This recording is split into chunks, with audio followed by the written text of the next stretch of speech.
Hey, good afternoon. Today I want to talk about, again, more of the direction we're going as a district on our instructional focus, our professional development, and our professional practices. As we move forward, we're using the lens of the right drivers, and I think that's really critical. How we build collaboration, how we add capacity to our professional staff and our students, how we affect the system, how we affect all children. And also how we move from technology to instruction, utilizing technology. Those are all key elements of our district's movement this year. But I think we also have to look at what has happened in other districts or other schools, and where can we see exemplars of that.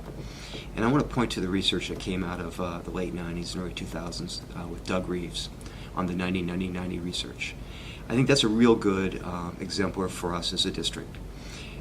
Reeves looked at schools with 90% poverty, 90% minority, and 90% achievement.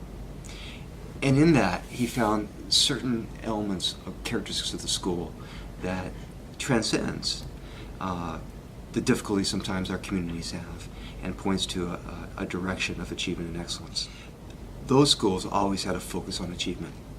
We in Pulaski County also have schools that are tight on achievement. You go into this building, you talk to professional staff, you talk to the students, and achievement is the word, not just of the day, but of every moment. 90-99 research schools also had clear curriculum choices. That is something that we're working on and will need to work on here. We have to build a substantive curriculum process, and we're doing that by bringing in curricular teams at the district level. They're just forming now. I've used them in multiple districts, and they're a key element to professional discretion, professional judgment, and people who are working with our students having decision-making say. Assessment, and that goes back to the video I showed when I first came on board, when we were at Mamel. We have to use assessments, but we have to utilize assessment. In other words, we're not just testing to test. We have to use assessments that we tend to change our practices based on what the students are doing. And we have to do it frequently, but it has to be located to what we're teaching and understanding why we're teaching what we're teaching. That's key. Not just us as professionals, but our students and our families. Writing. I struggled in writing when I was in K-12 education, but really it's foundational for everything we do. It's foundational how we think, it's foundational how we look at the world, it's foundational how we get our voice as adults and as young adults. So one of the things that we're going to need to do is develop a writing process that we can say this is exemplar work at the first grade, no matter which school we're at the 8th grade, no matter which school we're at, and at the 12th grade, no matter which school we're at across our county.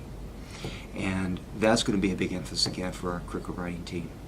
Connected to writing is, as professionals, collaborative scoring the work.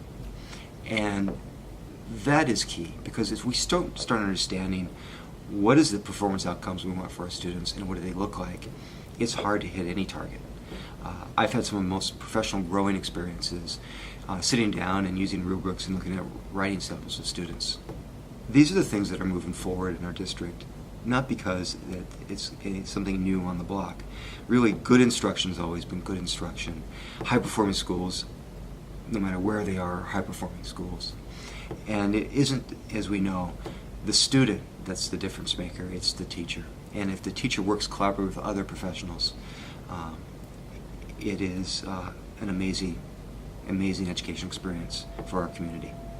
The next discussion I'll have is, as we go into December, is talking about school improvement planning, district improvement planning, and the notion of mid-course corrections. In other words, when we're doing something and it's not going the way we like, we change direction.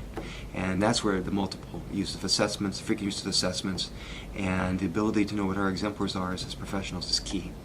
So I want you to have a great rest of the week, and I look forward to talking to you in the next vlog.